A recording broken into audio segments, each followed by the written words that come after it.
ভারতীয় জনতা পার্টির মূল লক্ষ্যই হলো সেবা, আর বারবার সেটা প্রমাণিতও হয়েছে। মঙ্গলবার প্রধানমন্ত্রী নরেন্দ্র মোদীর জন্মদিন উপলক্ষে সেবা পাক্ষিক কার্যক্রমের অঙ্গ হিসেবে বনমালীপুর মণ্ডল ভারতীয় জনতা পার্টি যুব মোর্চার উদ্যোগে নজরুল কলাক্ষেত্রে রক্তদান শিবিরের বক্তব্য রাখতে গিয়ে একথা বলেন মুখ্যমন্ত্রী অধ্যাপক ডক্টর মানিক সাহা। তিনি বলেন, কোভিডের সময় ভারতীয় জনতা পার্টির প্রত্যেকটা কার্যকর্তা মানুষের পাশে গিয়ে দাঁড়িয়ে সাহায্যের হাত বাড়িয়ে দিয়েছে। প্রধানমন্ত্রী যা যা নির্দেশ দিয়েছিলেন প্রত্যেকটা কার্যকর্তা তা অক্ষরে অক্ষরে পালন করছে। তিনি আরও বলেন, প্রধানমন্ত্রী নরেন্দ্র মোদী যেভাবে দেশের উন্নয়ন এবং মানুষের জন্য চিন্তা ভাবনা করেন তা সত্যিই প্রশংসনীয়। তিনি ভারতবর্ষকে বিশ্বের দরবারে একেবারে উন্নয়নের শেখরে নিয়ে যাওয়ার যে প্রচেষ্টা তা এর আগে আর কোনো প্রধানমন্ত্রীর মধ্যে দেখা যায়নি।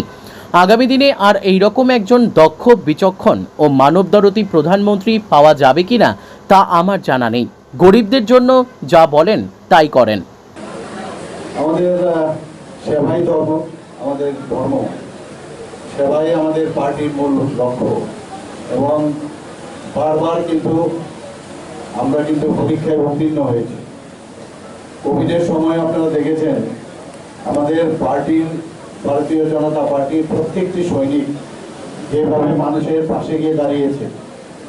আমাদের যুব মোর্চা থেকে আরম্ভ করে মহিলা মোর্চা এবং আমাদের যে 7টা মোর্চা তারা তো করেছেনই, আমাদের স্টেট থেকে আরম্ভ করে ডিস্ট্রিক্ট এবং মণ্ডলের সবাই মিলে আমরা মানুষের সামনে গেছি, মানুষকে সাহায্য করার চেষ্টা করেছি। মাননীয় প্রধানমন্ত্রীজির আহ্বানে যা যা বলেছেন তাই আমরা করি।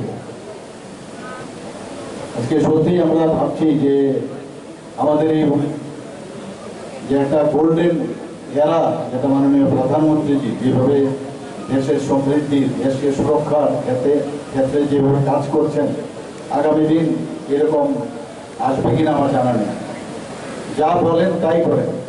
কিছুদিন আগেও আপনারা দেখুন যে 70 বছরের মধ্যে আমরা সবাই জানি যে উনি কমিটমেন্ট করেছিলেন লোকসভা ইলেকশনের আগে, যারা 70 বছরের মধ্যে তাদেরকে প্রধানমন্ত্রী জন আরোগ্য যোজনার আওতায় আনবে।